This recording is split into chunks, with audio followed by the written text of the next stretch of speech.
Raining cats and dogs out there, absolutely tipping down. Well, hello everybody, welcome. Actually what I wanted to do was, I'm in the process of putting some clay into, some dried off clay into a bucket of water, so why don't you join me? Thrilling stuff. We're just going to move the camera down there. Actually,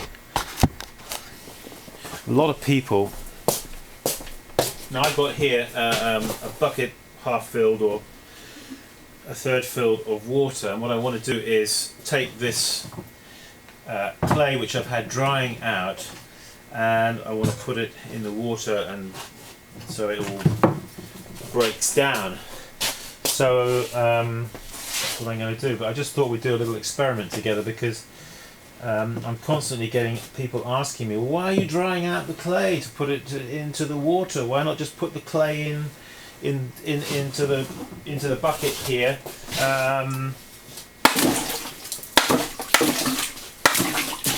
Why not put it in? Why bother to wet it, to dry it? Why not just put it in as it is, all wet? Well, there is method in my madness, let me tell you. Let's take here, and I've got two containers, alright, with a little bit of water in the bottom of each. Now I've got a piece of soft clay here, alright, which is, it's wet enough actually so that you could actually throw with it. But let's say you've got some clay that's got moisture in it like that, and then let's take another piece of clay. Here's a piece. Alright, piece of dry clay. Alright, let's do a little experiment. I'm going to put that one in there and that one in there. Let's see which one breaks down fastest. Alright, so anyway, getting on with this, I've got to put these lumps of clay. What I generally do is, as you can see, is just break them like this. Yes, you can break them up finer if you want to.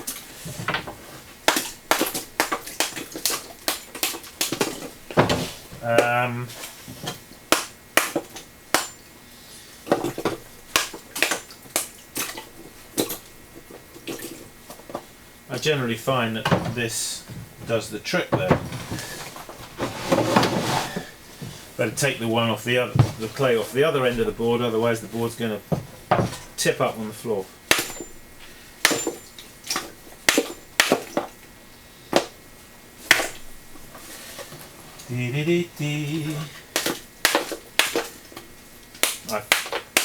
I've had this clay actually out in the sun,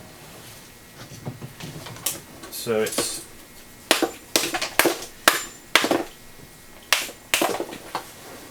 pretty dry.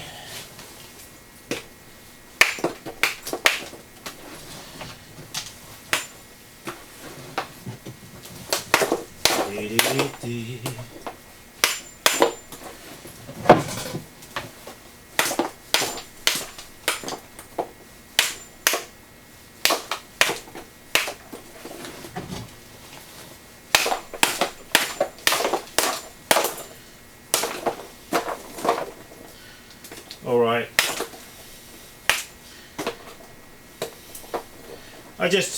let's just bring the camera in a bit closer.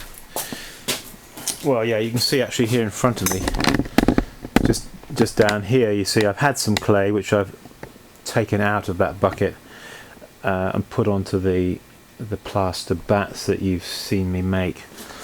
Just moving the camera over here, you can see the clay that I've just put there into the bucket. Well, it's actually lacking somewhat in water. I need more water, so I've just got to fill up a bucket here and just fill that further up.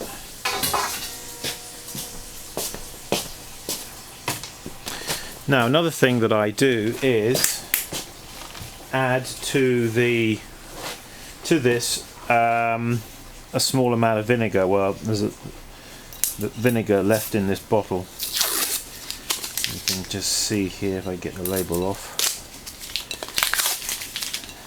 how much I'm actually going to put in.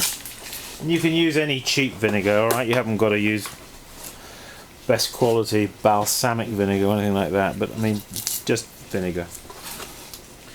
So we're going to... Actually, I'll wait till the water comes, because I don't want the vinegar just to get absorbed into one piece of clay. So I'll wait till the water is here, and then we can add the vinegar. Meanwhile, we're going to have a piece of gum.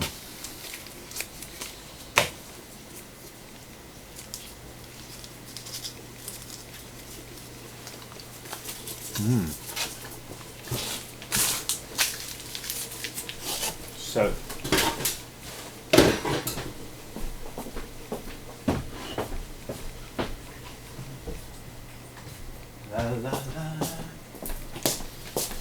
So I've got some more water here.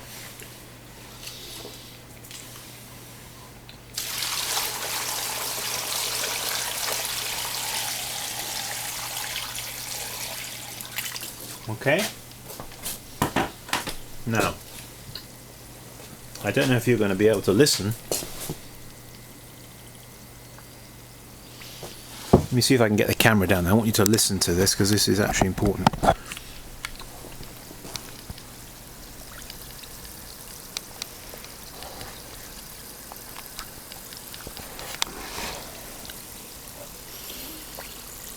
Maybe you can't hear it, but maybe you can see the bubbles that are coming to the surface because of the dry clay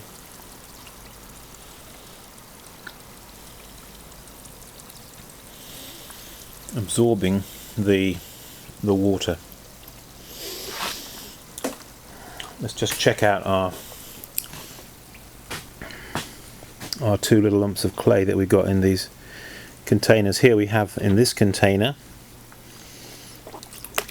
I'll swill it around, the lump of clay that was wet. Doesn't really seem to be doing very much. On the other hand, let's have a look at the lump of clay over here that we put in, that was the dry lump of clay. Oh, look at that, you see? That's already breaking down, isn't it?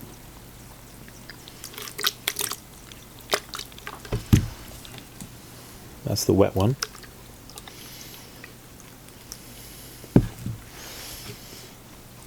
That isn't going to be long before that lump is completely... there's still a residue of a lump there. Alright? Okay. Right, so what we're going to do now here is open the vinegar bottle.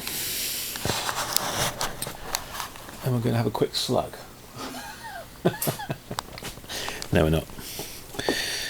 Stop larking around, Leach. Come on, this is serious business. So pouring in the vinegar there into the clay. Right, let's put the camera back on the tripod so you don't all get seasick.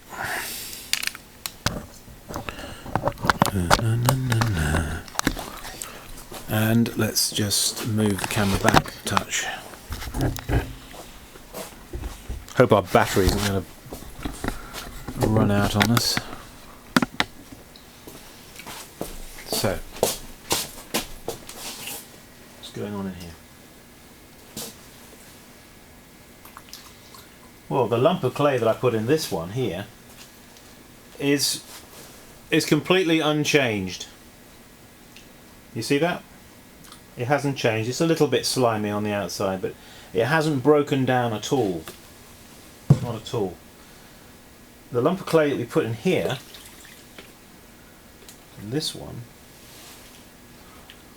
has... oh, look at that. There's still a little bit of it left. A tiny bit still left, but it's basically can see the colour of the water, how one has broken down whereas the other one hasn't. And that can be easily demonstrated in another way by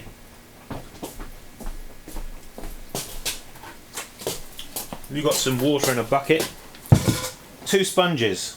One is a dry sponge, alright, and the other one has got water in it, you see. Which of the 2 sponges will absorb more water? The wet sponge or the dry sponge? This is the question, my dear Watson. Okay, well, we know the answer, don't we? The dry sponge is going to absorb much more water and much more rapidly than the wet sponge. You put them into the water, all right, of course, well, one's already wet anyway, but I mean the one that was dry absorbed a lot. Just wanted you to see that. So what are we going to do now?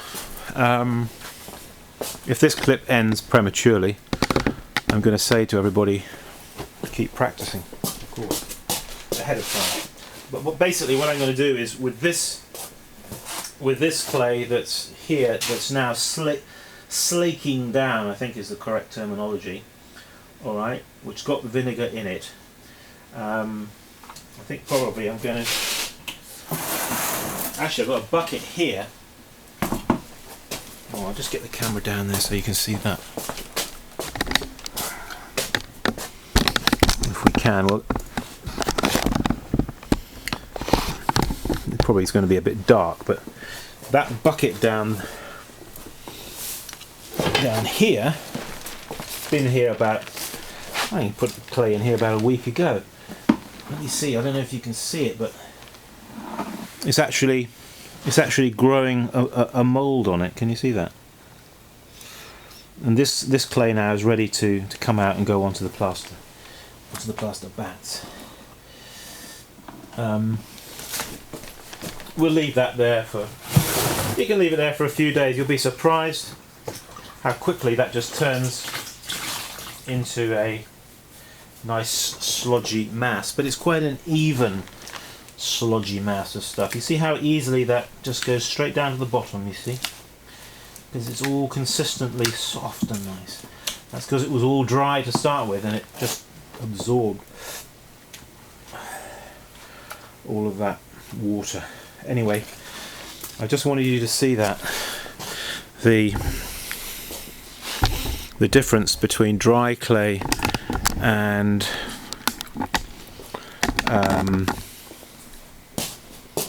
wet clay, or dry clay and clay that's not dry, the difference of how it absorbs water. Okay, well, yeah, we're having a bit of rain here today. Gosh, mind you, it was pretty humid for days on end here. Really humid. Alright, well, Simon Leach saying keep practicing, and this is a simple way that you can break down your clay and get it into a state where it's suitable so you can take it out, dry it out on your plaster bats. Dry clay you can keep in a cardboard box, as I did actually say before. When it's dry and no water's added to it, it's not doing anybody any harm, is it? It's just under the table there. So that's a way that a place you can store your dry clay until you're ready to do just what you've seen me do here right now today. Keep practicing. See you soon. Bye bye. Da, da, da, da.